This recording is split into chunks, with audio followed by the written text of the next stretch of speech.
talk about how Village King came together. Like, how did this come about?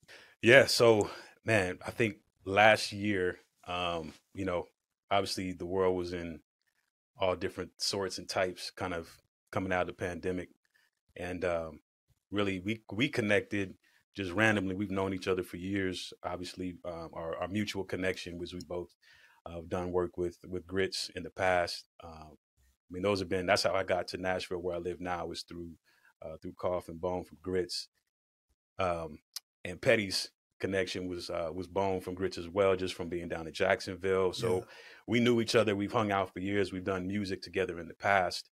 And then it was just kind of one of those life season moments where we sat down to have a conversation about something totally different. We were talking Yeah. about, getting into to doing voiceover work. And then after that, we started talking about music.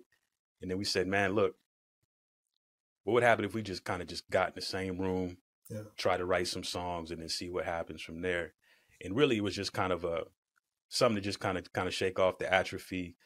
For me, it was like a more of a therapeutic, moment, just being able Yeah. to create and get in a creative space with somebody else and kind of vibe off each other's energy and Yeah. really pick up the pen again, man. And so that's really how it began. And then, we ended up coming over to my house. We were just running some beats. From there, we started, jumping on some mumble tracks. Oh man, And it's really just a whole new, different kind of approach to how we made Yeah. music in the past as solo artists. he's really giving you the humble version of it, man. The Twitter style version.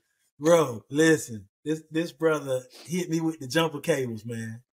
We've literally been friends, like he said, through Grits. We're actually part of the same clique, like the Factors family. I don't know if you're familiar with that. Like Grits, Notiverse, Petty, kind of like our native tongue. Outcast, yeah, our Outcast, Goody Mob, Dungeon Family, a Souls of Mischief type. You know what I'm saying? We've been friends as brothers for over 20 years. And we've always connected as brothers and fellowshipped in our families, wives, and we've always fellowshipped on that side. But just coming in the studio and just actually just banging stuff out on a consistent basis. We've done music together. We did a song called Push with myself, Grits, and Know the Verbs on the Thug Love album, and then he was on the Christmas album. We did a song called We Three Kings. But for me, I was bona fide from Grits, moved to Minneapolis. He's the reason why I'm here as well. I started producing for them in 2004. I moved up here in 2004, and that's how I was able to get the Grammy nomination and all the stuff, producing on their last 4 records, and touring with them as Verbs has toured with them as well. And so it's just a family unit, and just missing fellowshipping with this brother, missing the Factors family. And I reached out to Verbs, and I was just like, yo, like, let's just sit down and just have some coffee, have a conversation. And we got to talking, and he was letting me know what he was up to. And every time we get together, we just picked up where we left off, and just that brotherhood. But like he said, when we got together for the voiceover stuff, he was like, by the way, let me let you hear some tracks, man. You know what I'm saying? Tone Jones, man, and shout out to Tone Jones, man. And man, I literally, when I hopped on the microphone, as musicians and as artists, we can hear a dope beat, but if it's not speaking to us, we can't write to it. But if a beat speaking to us, we need to write it right then and there. We need to get it.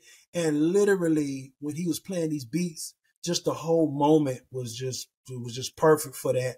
And then the hooks start coming, and Verbs was like, yo, wait, let me record this. And so he started recording the mumble tracks, and then he pushed me out the way, and he started doing something on it, and I pushed him out the way, and then I was coming up with these mumble hooks.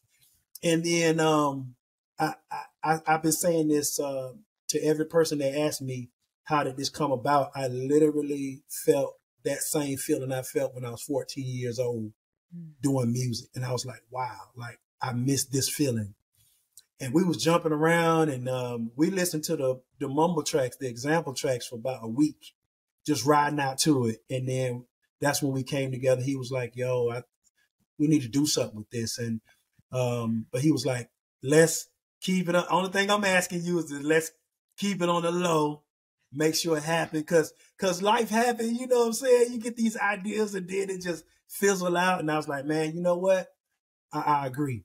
And the first track happened. After the second track, we was like, yo, we got something. And I was like, I'm not interested. Everybody's doing the collab, no shade to collabs, but this is my brother.